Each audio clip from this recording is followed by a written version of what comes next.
Tasty ragi soup is ready. ಮೊದಲಿಗೆ ಒಂದು ಪಾತ್ರೆ ಇಟ್ಕೊಂಡು ಅದಕ್ಕೆ ಸ್ವಲ್ಪ ತುಪ್ಪ ಹಾಕೋಣ.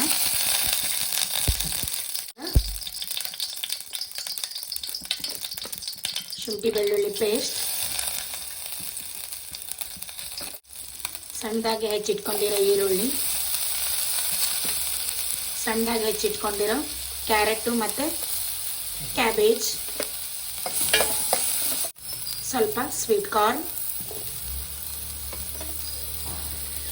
ಪಿಂಚ್ ಆಫ್ ಸಾಲ್ಟ್, ಎಲ್ಲವನ್ನು ಸರಿಯಾಗಿ ಕೈಯಾಡಿ ಒಂದೆರಡು ನಿಮಿಷ ಬೇಯಕ್ಕೆ ಬಿಡೋಣ. ಈಗ ಒಂದು ಗ್ಲಾಸ್ ನೀರು ಹಾಕೋಣ.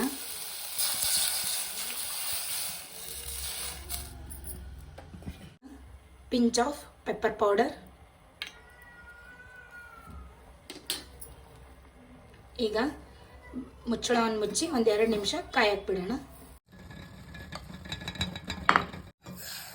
ಈಗ ನೋಡಿ ತರಕಾರಿ ಎಲ್ಲ ಒಂದು ಕುದಿ ಆಗ್ತೈತಿ. ಈಗ 3 ಟೇಬಲ್ ಸ್ಪೂನ್ ರಾಗಿ ಹಿಟ್ಟಿಗೆ ಒಂದು ಅರ್ಧ ಕಪ್ ನೀರು ಹಾಕಿ ಒಂದು ಮಿಕ್ಸ್ಚರನ್ನು ಮಾಡಿಟ್ಕೊಂಡೇವಿ. ಈ ಮಿಕ್ಸ್ಚರ್ನ ಈಗ ಬೆಂದಿರೋಂಥ ತರಕಾರಿಗೆ ಹಾಕೋಣ. ಹಾಕಿ ಸ್ವಲ್ಪ ಅದನ್ನು ಏನು ಮಾಡೋಣ ಅಂದರೆ ಸರಿಯಾಗಿ ಕೈ ಆಡ್ಕೊಂಡು ಸೂಪಿಗೆ ಯಾವ ಥರ ತಿಕ್ನೆಸ್ ಬರುತ್ತಲ್ಲ ಸೇಮ್ ಅದೇ ಥರ ತಿಕ್ನೆಸ್ ಬರೋತನ ವೇಟ್ ಮಾಡೋಣ. ಈಗ ಮುಚ್ಚಳನ ಮುಚ್ಚಿ ಒಂದೆರಡು ನಿಮಿಷ ಬೇಯಕ್ಕೆ ಬಿಡೋಣ.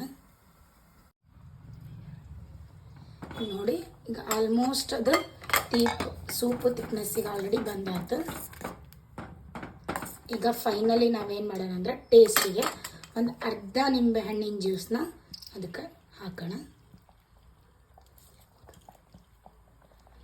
ಫೈನಲಿ ಈಗ ಏನು ಮಾಡೋಣ ಅಂದ್ರೆ ಒಂದಿಷ್ಟು ಕೊತ್ತಂಬರಿ ತುರಿನ ಹಾಕಿ ಒಂದ್ಸತಿ ಸರಿಯಾಗಿ ಕೈಯಾಡಿ ಬಾಯಿನ ಮುಚ್ಚಿ ಇಡೋಣ. ನೋಡಿ ಫ್ರೆಂಡ್ಸ್, ನಮ್ದು healthy and tasty ragi soup is ready. ಎಲ್ಲ ವಯೋಮಾನದವ್ರಿಗೂ ಇಷ್ಟ ಆಕೈತಿ. ಚಿಕ್ಕ ಮಕ್ಕಳಿಗಂತೂ ತುಂಬಾ ಆರೋಗ್ಯಕ್ಕೆ ಒಳ್ಳೆಯದು. BP ಶುಗರ್ ಎಲ್ಲನೂ ಕಂಟ್ರೋಲ್ ಮಾಡುತ್ತೆ. ಒಂದ್ಸತಿ ನೀವು ಟ್ರೈ ಮಾಡಿ, ಕಮೆಂಟ್ ಮಾಡಿ. Thank you.